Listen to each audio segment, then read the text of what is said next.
Hello, everyone. I just wanted to again announce that I have a Patreon going for the Life Shift podcast, and there are lots of tiers that you can choose from just a monthly donation to early release, ad free, bonus episodes, which I'm super excited about. I am going to be talking to former guests and asking them all a standard set of questions about their experience recording their episode and sharing their story and the feedback that they got.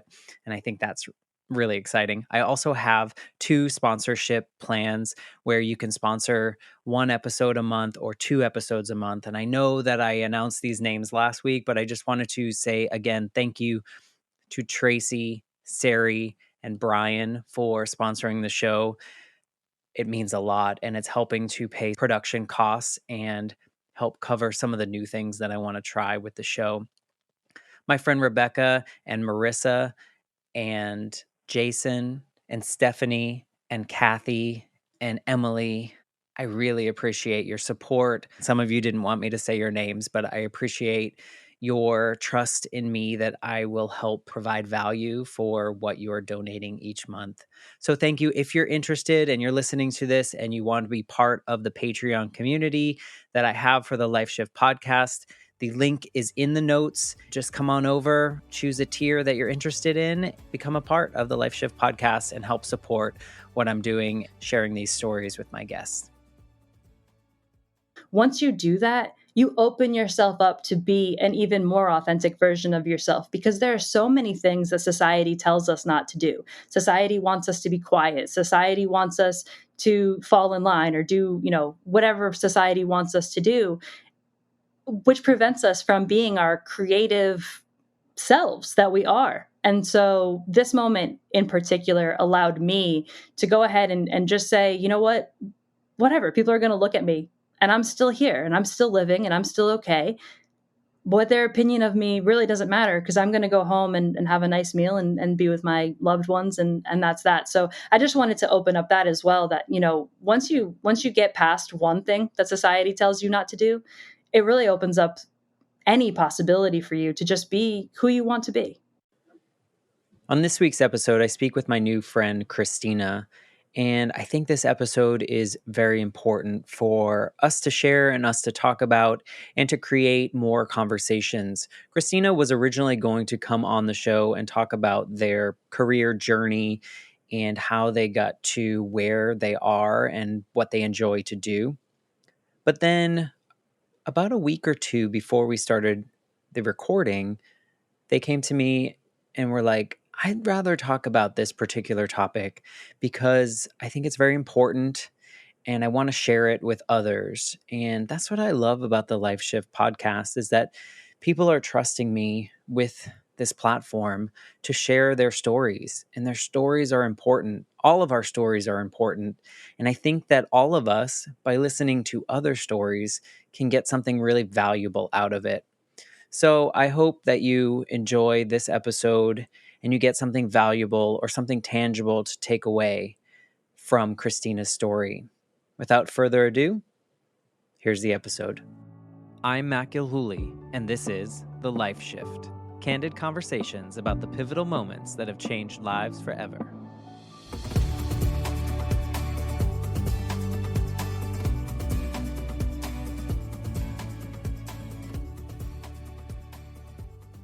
Hello, my friends. Welcome to the Life Shift podcast. I am here with a new connection, Cristina. Thank you for joining me. Oh, so happy to be here with you, Matt. Thanks for having me. Thank you for being willing to join this podcast story arc that we have going on here. And full disclosure to everyone, when we first started talking, we really connected on LinkedIn through podcasting because, as everyone knows that listens to the show, I'm obsessed with this new journey that I'm on. And you're in the audio space, right? Yeah, absolutely. I'm trying to live and breathe it, Matt.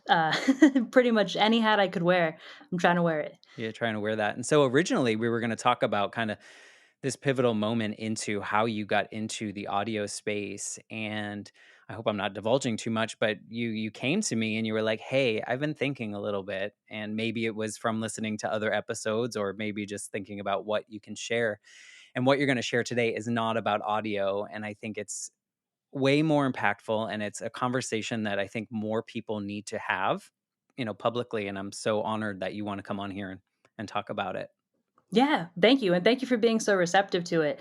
I know that to your point, I was going to come on and I was going to talk about my time in radio and, how I got into podcasting and maybe give out some tips. I'm thinking, what could I give out to listener and maybe give out some tips. And then I really reflected on it deeper and I thought, it's a great story, but I think it's probably been told.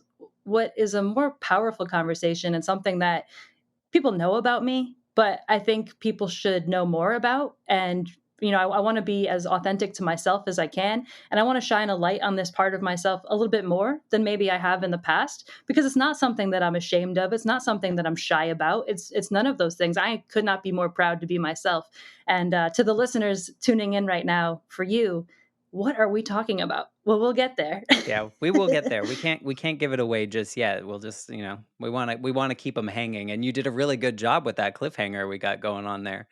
But I think just saying that is impactful in itself, of how we all need to be proud of who we are and what we offer to the world. And even if you came on the show and talked about your souped up excitement for audio, like, that's cool.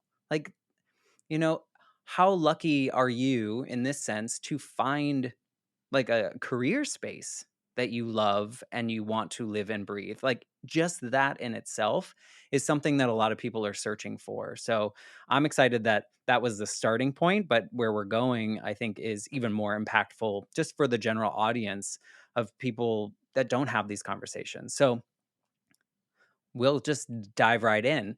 Maybe just paint a picture of like who you were moving into this. Yeah, sure. So let's go back in the time machine and I'm going to go back to high school for the moment. And we can envision a young Christina, long brown hair, brown eyes, pretty medium build, if you will. And I went to an all girls Catholic high school. So that is probably where the story will begin for this journey. I think it's fun. Now it should be noted, right, Matt, and we'll get into some of this later. A lot of feelings that I've had and who I am and my authenticity, I think has been who I have been my entire time. But it is funny to look back and look like, hey, yeah, I had long brown hair. I used to get press on nails and I would, occasionally get some makeup done. I went to an all girls Catholic high school. So I used to wear a skirt to school, a uniform. And so looking back at that time period, I think to myself, was I living my most authentic life? In some ways, yes. In a lot of ways, I've always just been outward in my expression. I talk about wearing a skirt when I went to school. We also had the option of wearing pants. And so, as much as I bring up the skirt thing, and that absolutely happened, I got picture evidence to show you. That being said, like I would primarily wear pants. And I think that it's a beginning into this conversation. It's not the crux of my identity, but I think it's a good place to start. And so looking at my experience in going to an all girls high school. So I went to an all girls high school and I think that there are a lot of things that are maybe associated with that. First and foremost, maybe clickiness or, this ultra girl mode, if you will, or just girls hanging out together. It's going to be so catty. Slumber parties. Yeah, slumber parties and boys. That wasn't necessarily my experience. And from my experience, I got to see a bunch of young individuals who maybe they all had similar anatomy, but at the end of the day, it represented themselves in a myriad of different ways. And so we had a brother school, which was all boys. And in looking at that, even in and of it itself, I kind of started to question certain things. High school was a big time for me. I started to question some things, like, is money real? Some of those like big thoughts, just like, wow. And in looking at some of the differences in between gender, right? Typically we're supposed to look at, a young female at this school that I went to, right? She should probably like Taylor Swift and makeup and drink, whatever, iced coffee or whatever is going on. Pumpkin spice. Pumpkin spice, PSL. Yes. But that's not always the case. And I think that has frustrated me for a long time and beyond high school. I think that in society, even within certain dynamics of my family, there's supposed to be a gender role and the person who exhibits or who holds that gender is supposed to fulfill that role. And I rarely see that happen, Matt. I often see people who are women and they are strong and they're construction workers and they are the, they hold it down. They're the people doing the heavy lifting.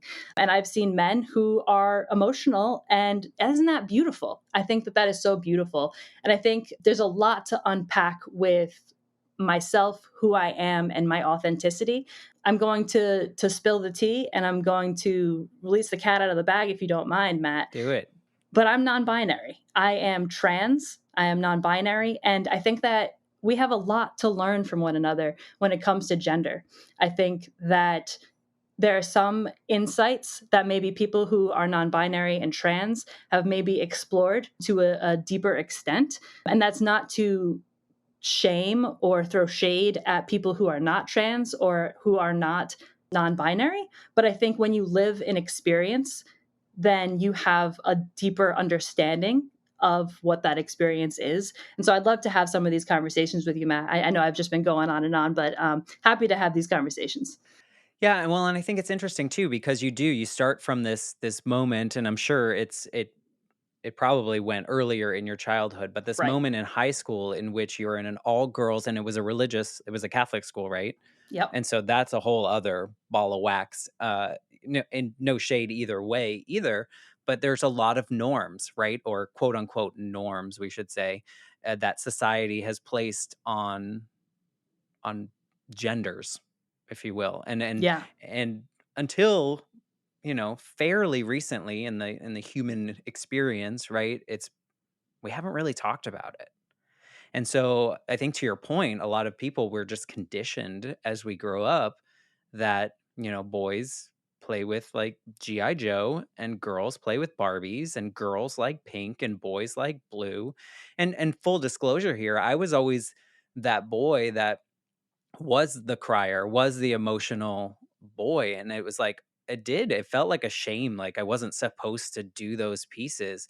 Now as this older version of myself, those are the parts I celebrate. Like that like makes me a human. It Yeah. doesn't matter the gender definition, right? Like I want all the experiences across those that emotional. I want to like whatever I want to like at that point, Right. really, right?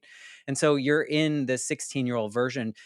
You said that it felt like some of it was this authentic experience, but I'm assuming some of it felt like more questioning, or did you feel out of place at those moments? So even back in middle school, elementary school, I remember there was this one girl and she would wear a bun every day and she would wear pants and she would wear a polo shirt. So a polo shirt, khaki pants, bun every single day. And I just thought like it was almost like I hope I don't end up looking like her. And why? Where was that coming from? And so, fast forward a little bit, that was on my mind for a little, just like this girl. I don't want to look like her. Why do you think you didn't want to look like her? That's a great question. I think I didn't want to look like her because she looked, and I'll be blunt here with myself, a member of the LGBT community. She looked like a butch lesbian. And I didn't want to look like a butch lesbian because I am not a butch lesbian. I am pan. There is no, I like human beings. It doesn't matter if they are male, female, trans, anywhere in between, outside of that. I just like humans. And so to have this woman that I was looking at, and she was, probably 3 or 4 grades older than me, looking up to her quite literally, seeing her and how I could be reflected, it really triggered me and it made me not want to be that person. And so I think this ties along nicely with where we're going in terms of my hair. And so hair is a really big way that we express ourselves. And so when I got to high school, I too was rocking this bun. And so now it's coming into like fruition. Like, I don't want to be this girl. And then here I am. I'm wearing this bun. I'm kind of becoming this girl, but I'm not her because I feel like I'm being my most authentic self. And so, what I mean to some degree of that is I was out sexuality wise. So, in probably sophomore year of high school, I came out as queer. I initially came out as bi, and then I have evolved in my language and my vocabulary, and now I outwardly and proudly claim pan. And so that's what I mean in terms of my authenticity. And I think that for her, I felt like she was trying to closet herself, and I could see that. And so she would wear this bun, but she would always be a little bit more reserved in who she was. And for myself, I started wearing this bun, but then I was able to go beyond that and express myself vocally. Do you think that that girl that you saw that you didn't want to become that presentation of yourself later on was probably projecting, right? Yeah, That was you were seeing yourself in the future, but worried maybe from society or like how others may perceive you because you were perceiving her. Does that make sense? Like, do you feel like you were perfect. projecting? Like, You nailed it. You nailed it. but was it more? Do you think it was more society driven? You didn't want to be perceived that way. It wasn't necessarily that the way she was presenting herself was any problem, right? In general, you just didn't want society to see you as such, and you felt you were going, or you were kind of, you don't want to go that direction, but you kind of were anyway. Nailed it. Nailed it, Matt. I think you summed it up perfectly. I saw the way society looked at her, myself being a part of society with internalized biases and homophobia and internalized, whatever have you. And I could see how she was looked upon in society, and I did not want to be looked upon that way. Do you think that that modified how you behaved, like intentional? Like, do you think it affected how, if you didn't have society there, do you think you would have moved forward differently? Or do you think that it kind of pushed you down this particular aisle in which you were actively trying not to be said person or said appearance? I think there were a lot of subtleties to it and a lot of things that were happening on the subconscious level. So for myself, I was always very active. So at the same time as I'm seeing this girl wearing this bun, hey, I'm wearing a bun all the time as well. And I'm wearing basketball shorts and I have basketball practice, I have softball practice, I have crew, like I have a bunch of things I have to be doing as well. So I think that a lot of that was internalized on the subconscious level. Hey, I'm going to wear what I want to wear to some extent, but I know how society views me. And so, with that being said, there's a lot of moments in my life where I would find myself, maybe having to get ready for an event and a mixer or a dance, and going to find something to wear for that, and the dysphoria that would come from those moments of trying to be something that I'm not. And I think, yeah, I think that's common for many people. I think a lot of times, especially in that time period of growing up, I think we are so performative, right? Especially until we get to a place in which like humans can just be humans, and it's everyone is okay with that. right, I feel like we're very performative into like, I mean, as simple as, you have to wear a certain name brand or people will associate you with a certain class that you don't want to be associated with or you think you don't want to be, right? I mean, that girl that you looked at and you were concerned about, I mean, she could have had her hair in a bun because it was just easy and she didn't care. right. She could have been wearing a polo because that was the only thing her family could get for her. Like, and then we kind of create this world in which our fears are like projected out there and then we kind of create. So I know you were kind of getting your way to there, but your pivotal moment really has to do with your hair, right? And kind of finding that authenticity. Like, how did you get to that point and what did it do for you or what did it change for you? I actually even want to go back further for a second, Matt. Okay. So let's go in the way, way back machine. Cristina Marcello, 3 years old, model. I used to model. I used to be in pageants. I was on covers of magazines, in commercials. So my appearance has played a large role in who I have been for a long time. So then we fast forward. I talk about going to this, all girl school. So I'm trying to find myself, my identity, and All of those pieces have made up who I was at that time. I then find myself going to college. And freshman year of college is when I, had a little bit more freedom and a little bit more time away from society, time to discover who I am, time to discover who other people are, and just realize that, whatever small town I come from or whatever large city I come from, it doesn't really matter. There are so many different unique people out there, and it is okay to be who you are and who you feel comfortable being. And so with that said, I find myself in between freshman year and sophomore year, and that summer I come home. And I have struggled talking to people about this for a really long time because there is so much societal pressure. And so I had a hard time talking about it with my parents in particular because I didn't want to there are things that you don't want to let your parents down for. You don't want them to feel like they're going to miss out on something that I was worried about for a long time is I come out as trans, and oh my gosh, like what does that mean for if I ever want to get married, or any of these things. So I'm now in freshman year of college. I find myself in a documentary class. In this documentary class, I decide to do a whole documentary on gender, what it is, what it isn't, and how it impacts my life. During that, Matt, and I found this clip about a few months back, I actually said on that clip, my biggest fear is that I'm trans.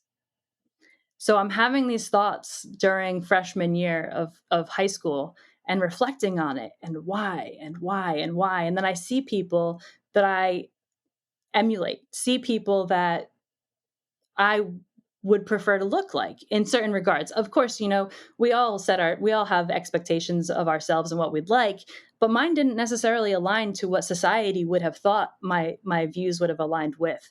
And so that documentary really led to a lot of deep thought. And from that time, I still was not able to use the word trans, but I did know that I wanted to cut my hair.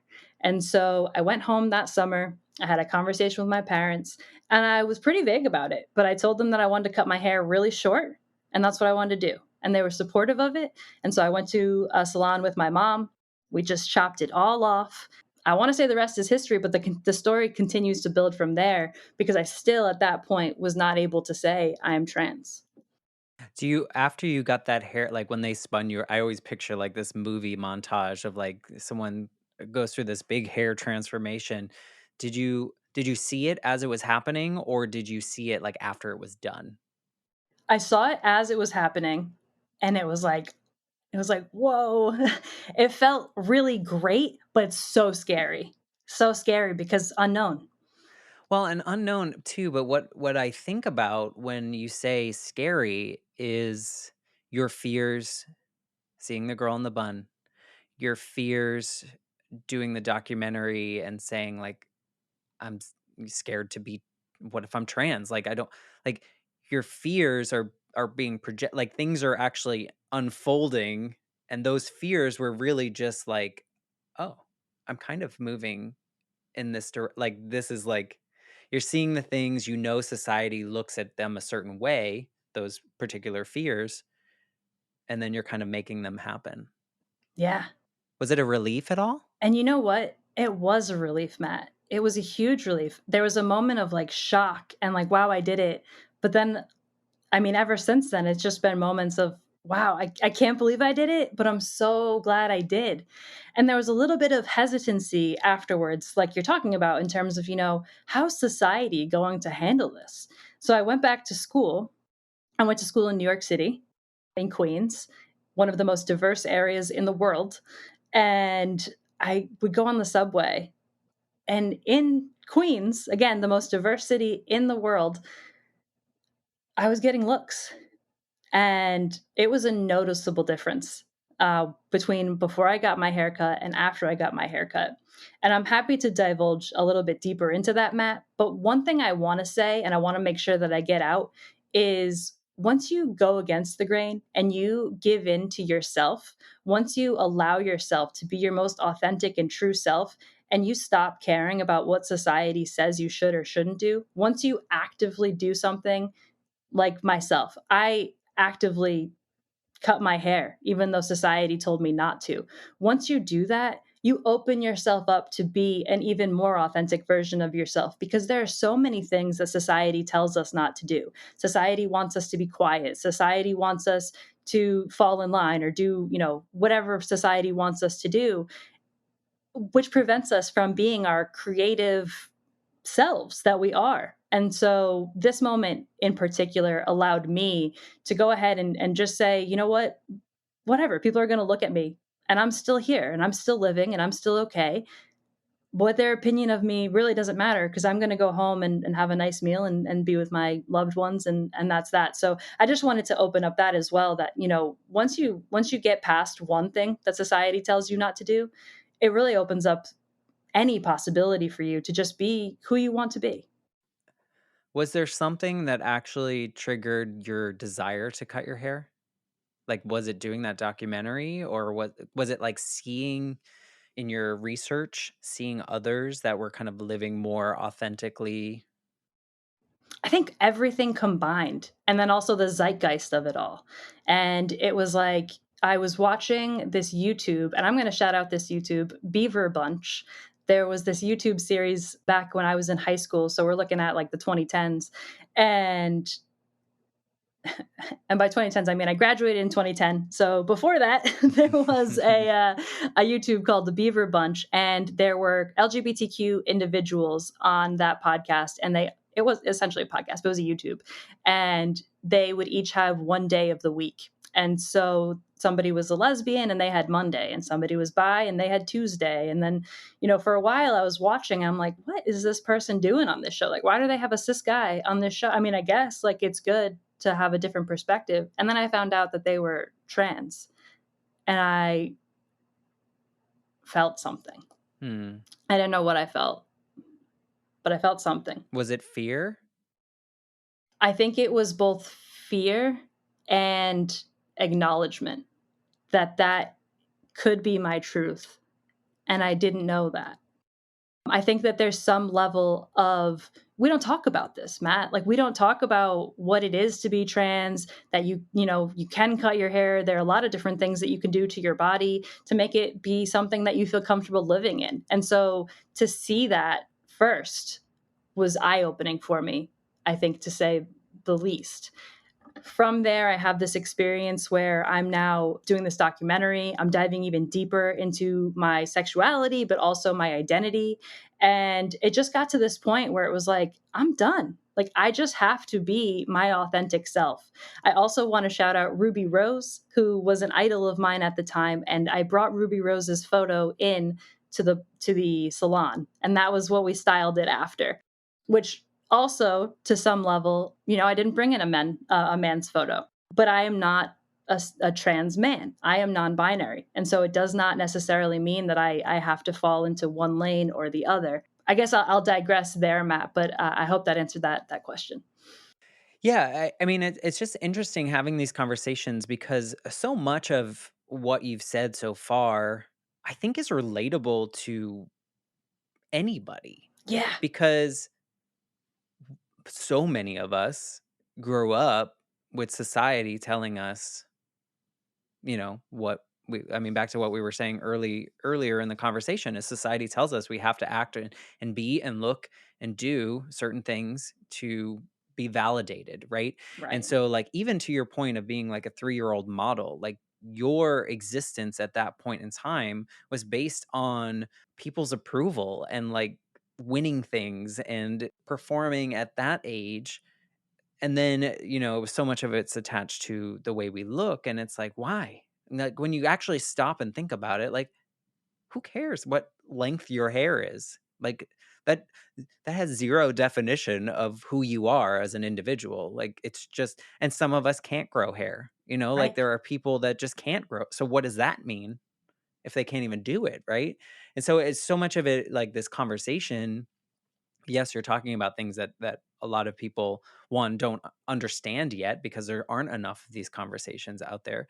But at the same token, it feels very like familiar, right? And that right. these feelings, all these feelings that you went through of just trying to perform to some standard that is actually not written anywhere, or like, like my dad, after my mom died, I felt that I had to be the strong one. I couldn't Right. cry, like I couldn't cry, I couldn't do these things.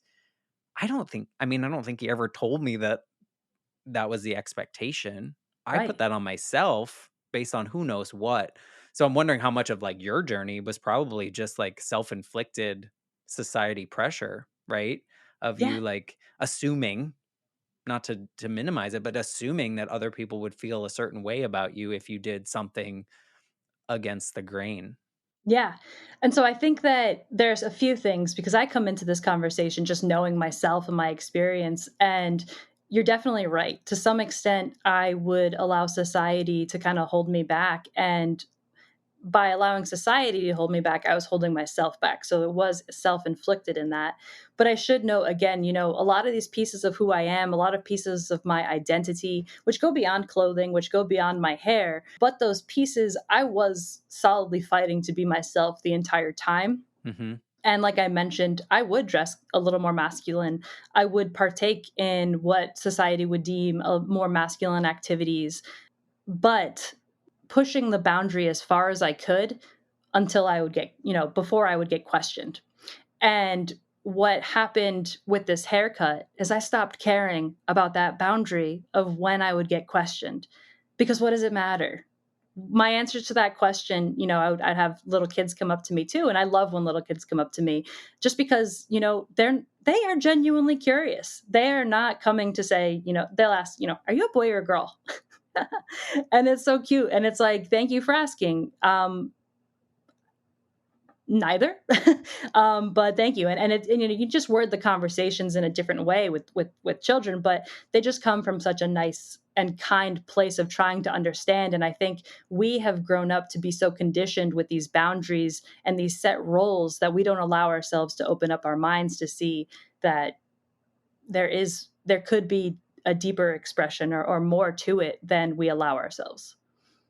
I was thinking a couple areas. I think, do you was the haircut, cutting your hair, was that like the first time where you felt like you were projecting yourself, or like, like bucking the system, if you will? Because before, like if you kept your hair, maybe people would just assume, but now you're like, look, this is how I feel inside as well as outside. Was that like any kind of the reaction you had when you did that? Yeah. When I cut my hair, prior to that, like I said, I think I would dress masculine and I would do certain things, but I would never push the boundary too far. This was me coming out to the world and saying, I don't care. This is me. Strangers, whatever you want to think is fine, because it Yep. doesn't matter what you think. And so, we should address this as well. Your pronouns are. They, them, theirs.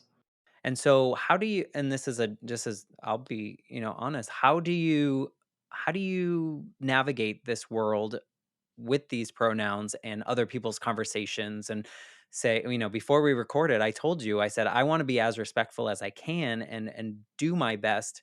It's just not something like I don't typically have a lot of people in my circle that use they them.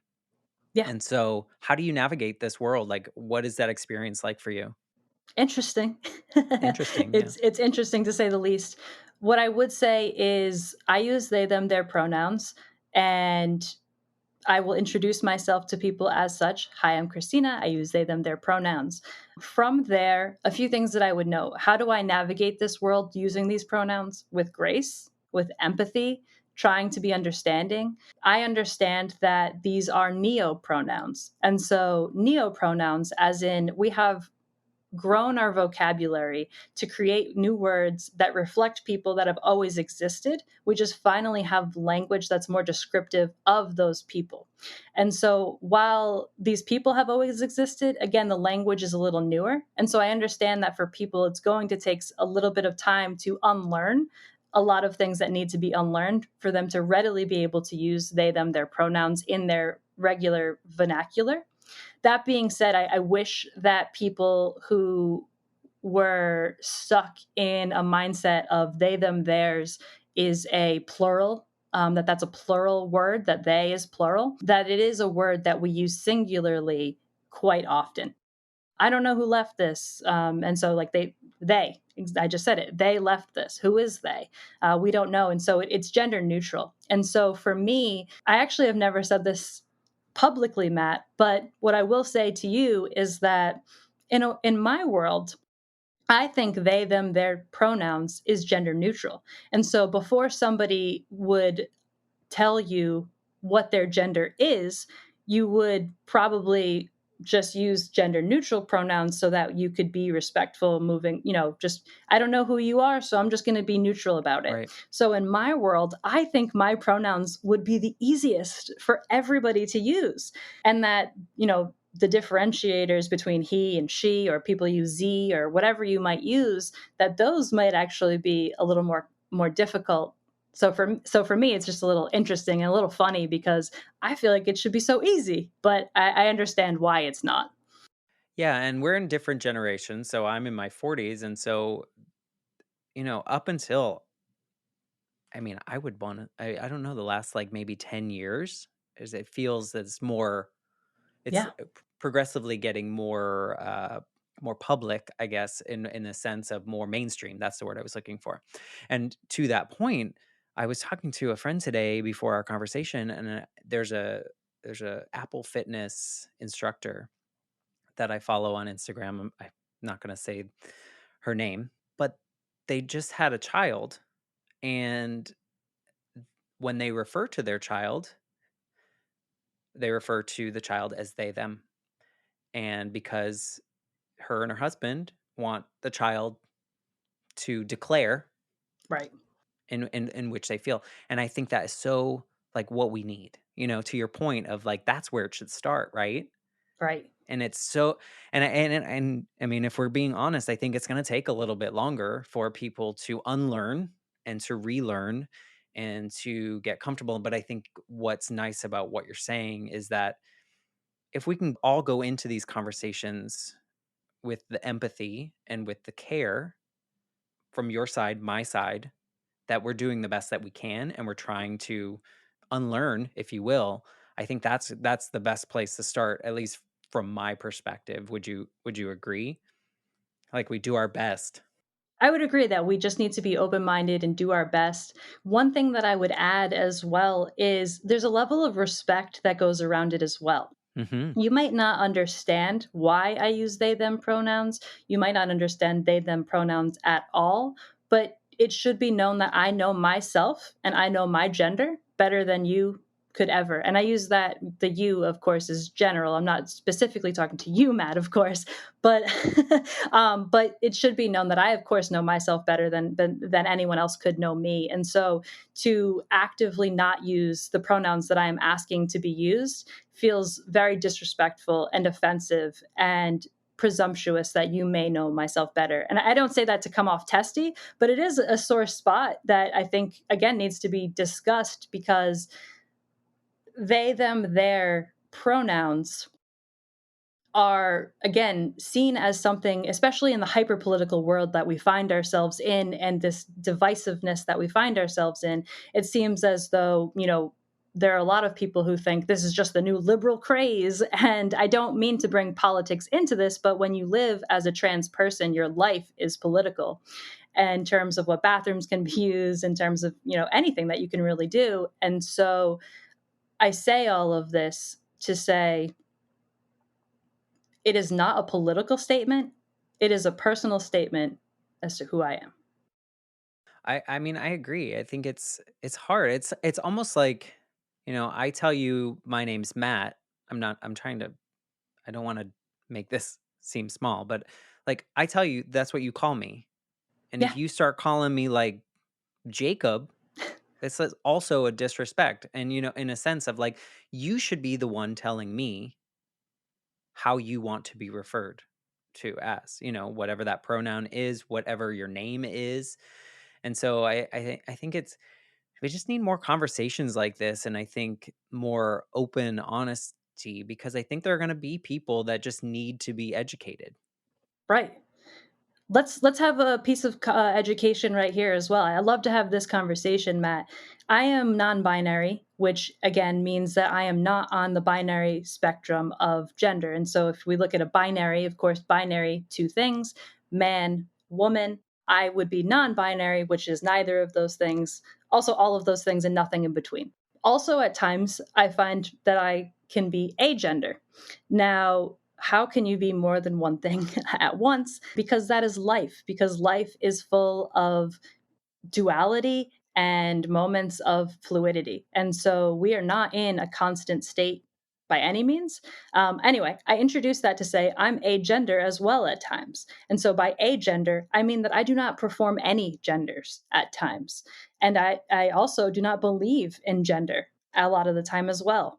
And so what do I mean when I say I don't believe in gender, Matt? I mean that it's made up. And so I could go ahead and I'll use the word, it is a societal, it is a construct. It is a societal construct. I know that that might ping some ears, It's but okay. what I really mean here is I love to use this example. I was fortunate enough to travel at some points in my life. I've done a few trips to Europe and such. When you travel, you can see that gender is represented in a myriad of different ways. So when we think of your stereotypical American man, he's out here eating steak, pounding a beer, kicking his feet up, watching the game. When you think of a stereotypical man in Europe, Matt, is that the same picture? No, it's not. They're completely different. I might even think of a man in a speedo and some Gucci glasses, and that might be your typical European man. And so when let's break that down. If I took the Gucci glasses and the Speedo, wouldn't that be more on the feminine side when we look at it within the state's point of view? Yeah, if you look at it depends what glasses you're wearing. Right. And isn't that wild? Isn't even just the point of it depends on what glasses you're wearing. Isn't that mind blowing? And then to just break it down further, then we look at people, in Africa, a man in Africa, much different than a man in the US. So it just goes on and on and on. The more you look at it, the more you examine gender, you can just see it is made up. And so that is why at times I also feel a gender because I just don't subscribe to it. I mean, part of it just makes me think like why can't we all just be human? Like we are these living beings having this experience and you make the point of fluidity. I mean, just the stories that you've shared in this short time together, your life has been very fluid in the experiences that you've had, right? As a child model, and then as a all girls school conforming to whatever's required of you there, then playing the sports, and then cutting your hair, and then traveling across the world. Like, I mean, so our lives should not be static, and neither should all the constructs that are around us and encasing us and whatever. I think honestly there are a lot of constructs beyond what we're talking about here that really limit us as human beings to whatever our potential is and who we want to be. Absolutely.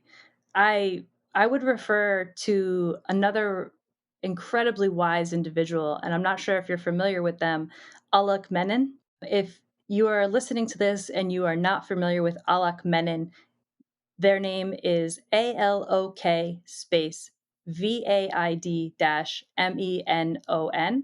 Believe I got that correct. But they're also non binary.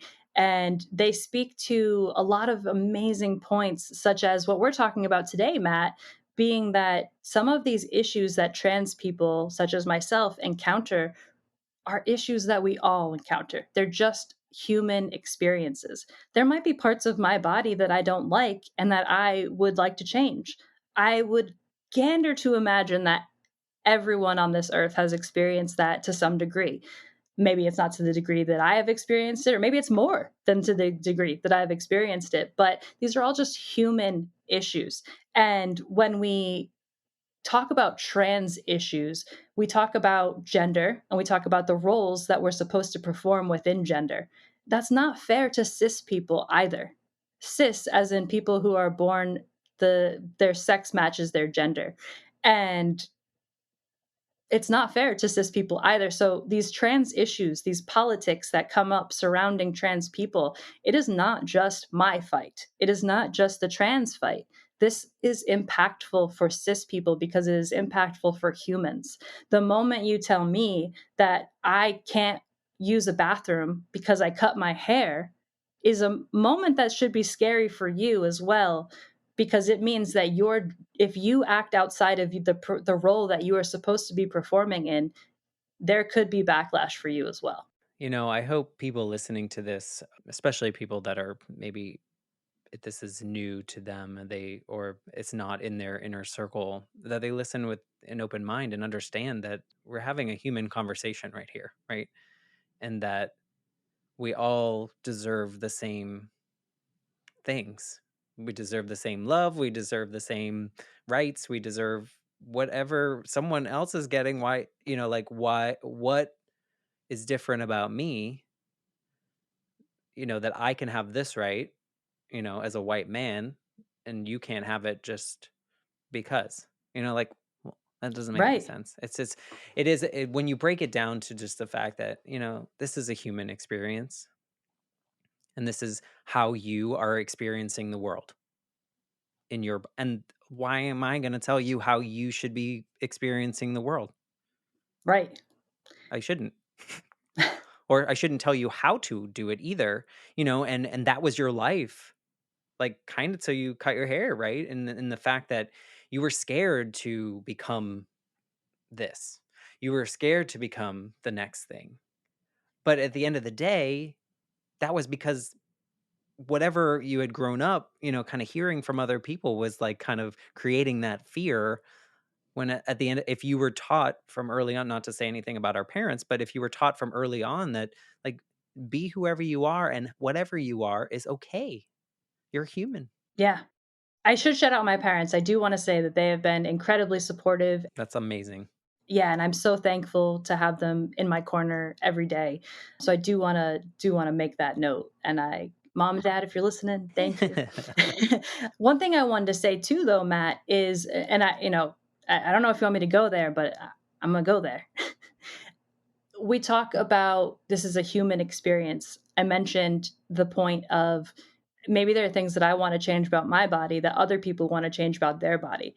It's so interesting when you put in, you just have to insert the word trans, and the conversation goes into a different lane.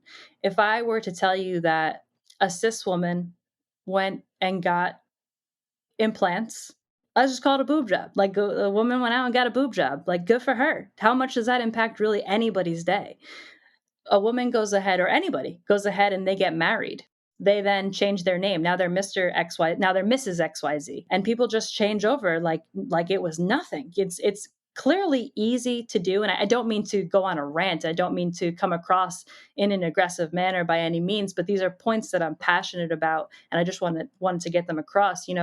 We can easily change the way we refer to people when they get married. And when people alter their bodies and they're cis, seemingly it goes without any discussion. For friends of mine that want to, who are trans and they want to, what we call top surgery, I jokingly consider that a boob job. Like, good for you, go get a boob job. Like, who cares? We seemingly don't care when it's other people, but we seem to care when it is trans people. So I would just ask that we come back to this same point as a society. Like, we are all human, we're all experiencing this life together. Why put any undue pressure or stress on one another when we already have that in our day to day? Especially when it doesn't impact you at all, Right. like the other person. Like, whatever you choose to do really doesn't affect any part of my existence. Like, Right. it is silly, and I'm sorry that you still have to, that you fight, but hopefully we get to a point in which these conversations are more common, and then we don't have to have the conversations because everything, makes sense Yeah. in the world for everyone.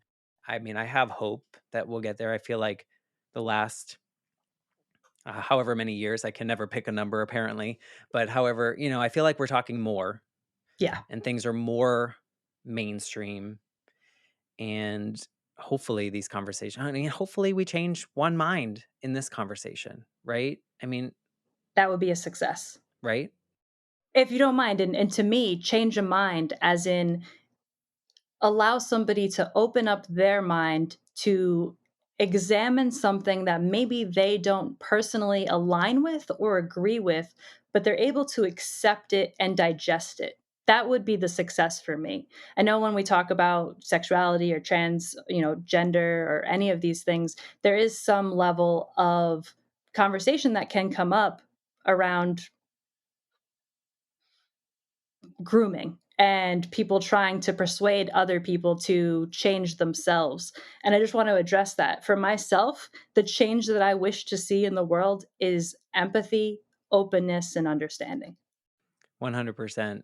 I hope we get there. Yeah, I feel like your generation and the younger generations, there's more of that. And maybe eventually when all us old people die away, then we'll have a better experience. I want everybody to stay and I just want us to get along, but Yes.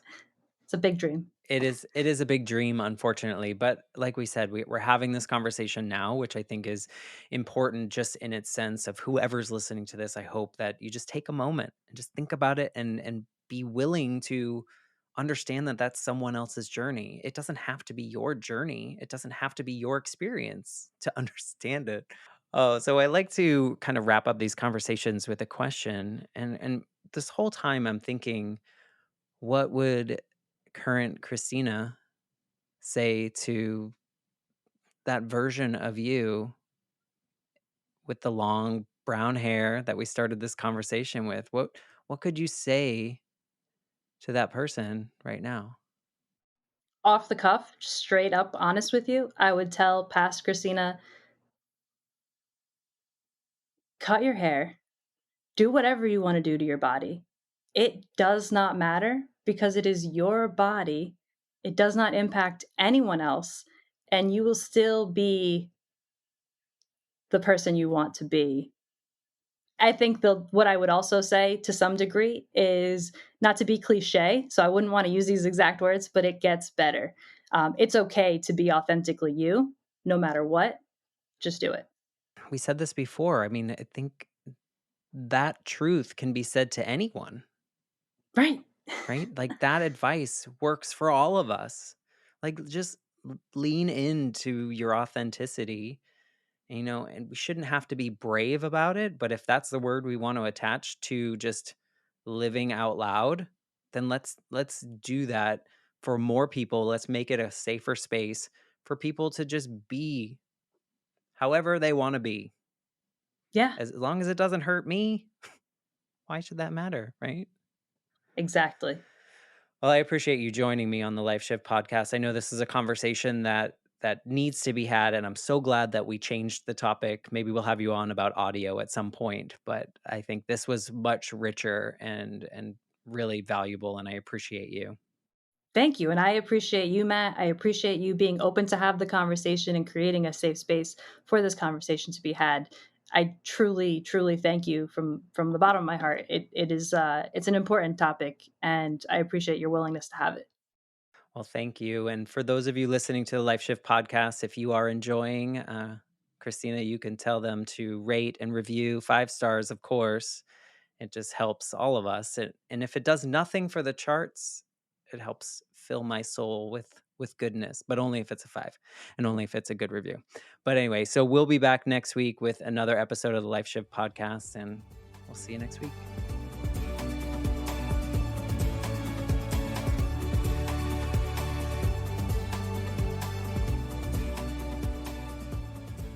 For more information, please visit www.thelifeshiftpodcast.com.